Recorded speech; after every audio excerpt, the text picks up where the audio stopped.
Let me quickly cover a few examples on this topic.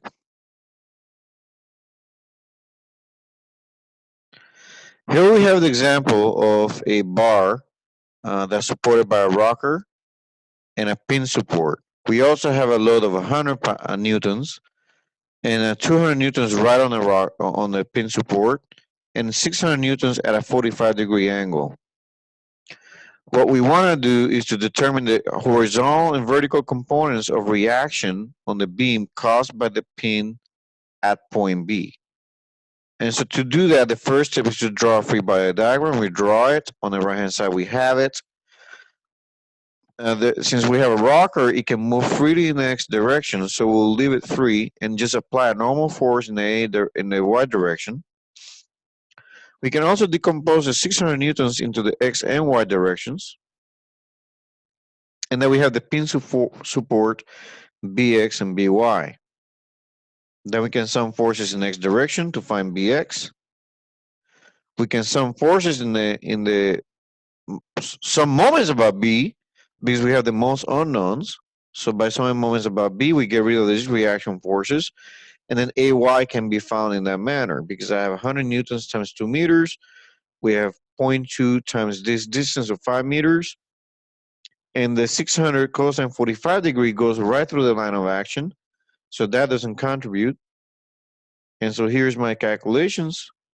In fact, it does contribute is zero 0.2 meters because there's a distance there of 0.2 meters between that and the center line of action. But it's fairly small. It's given here by the problem statement as 0.2 meters. So I can find AY from there, and once I have AY, I can sum forces in the Y direction, and the only unknown is BY.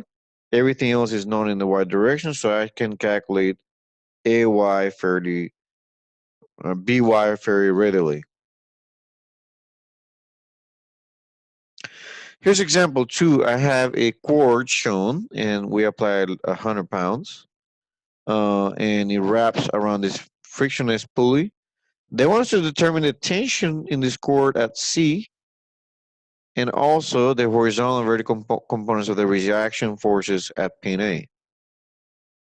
So here we have to draw a free body diagram, 100 pounds going this way, a tension force T here, and then have these reactions at point A that could be acting. If I sum moments by A is perfect because then these reaction forces go away, and I find that the tension T must be 100 pounds, and we discussed that earlier that that should be the case for a pulley system, but we're proving it. And then I can sum forces in X direction and the Y direction to find the reaction forces AX and AY fairly simply by decomposing T, the tension force T, into the X and Y directions. Example 3, we have a cord applied, 60 newtons down here. It's a support of some kind. Is pinned here and is somewhat here is almost like a smooth support B, so it can kind of move in that direction out on this inclined surface. We also have a couple of 90 newtons times meter, so we can replace now free body diagram. Point A can be replaced by two reaction forces AX and AY, and then I have the normal force NB due to that smooth support. And again, I can now sum moments about A because I have the most unknowns. And so I have a NB times this distance. I have 60 newtons times this distance. And I have this 90 Newton times meter couple. And when I do those calculations, I can find NB very simply. Once I have that, I can use this result to then calculate the summation forces in the X directions to calculate the reaction force at AX. Once I have NB, I can decompose in the X and Y directions, and then sum forces in the X and AY directions to find AX and AY readily. In example 4, I have a lever ABC and is supported at point A with a pin and is connected to a short link BD. And the question is if it's of negligible weight, determine the force of the pin on the lever at point A. We can see here that the short link here BD is a two force member because it's pin and there's no weight on this one. So the forces at point D and point B, these forces must be equal and opposite and collinear. So you can draw a line of action this way and they'll be acting in that direction. Lever ABC is a three force member. And we should be able to uh, figure how to treat this problem very readily as well. A free body diagram of BD shows that they're collinear, and we know how it's angled. Is at angles, so it's at 45 degrees about this point B. That point B is this one, so a line at 45 degrees. We also know that this force of 400 newtons is concurrent to point O, and we know that this point goes through point O, and so therefore this force at point pin A must also be collinear for a three-force member. So we can simply sum forces in x direction and y direction to find the forces FA and the force F. So it's a very simple problem to determine that. Theta here can be found just by plane geometry.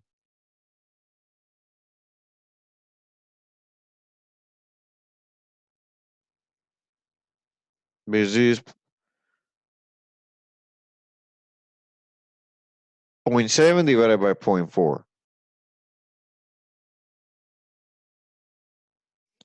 We can find theta from geometry. There's many other ways to solve this problem. It was done in this manner, but you can actually some moments about A, and then you will get the same answers as we found.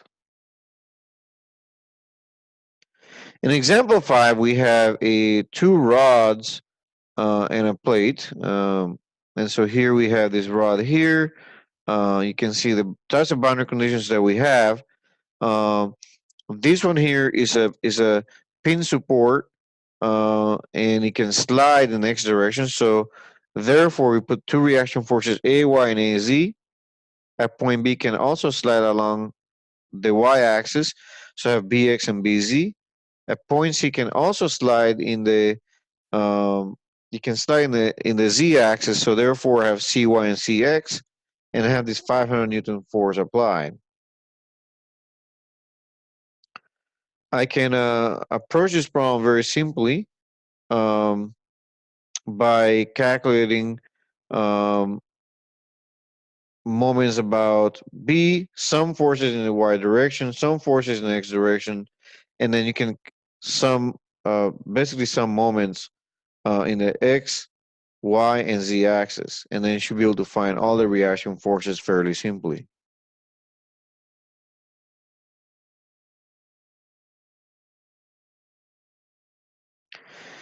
Here's a homogeneous plate that we have. Is supported here by a 100 kilogram mass and is subjected to a force and a couple along the edges. It has a roller at point A.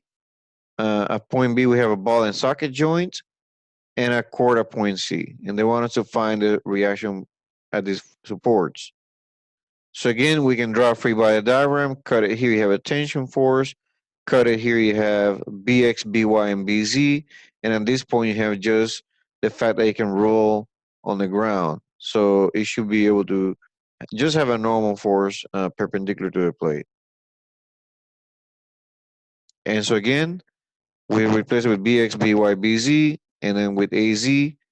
And we can sum forces in X direction, the Y direction, and Z directions. We have three equations there. We can sum moments about the x-axis, this one here, and that will allow us to find TC and BZ. Also, we can sum moments about the y-axis, which will get rid of this TC, but you can then sum moments about the y-axis, and that will give you this 300 newtons times this distance 1.5. 981 for the weight times this distance 1.5, BZ times this distance of 3.0, and AZ times this distance of 3.0. And then you have the 200 Newton meter couple. BY and BX do not cause any moment about the y-axis because BX goes through the y-axis and BY is parallel to the y-axis. You can also sum moments about x prime and y prime axis, which have been defined here, and that will allow you to give you all the information you need to solve for all the reaction forces. And I'll let you try that at home step by step. So feel free to pause the video and go through these calculations yourself.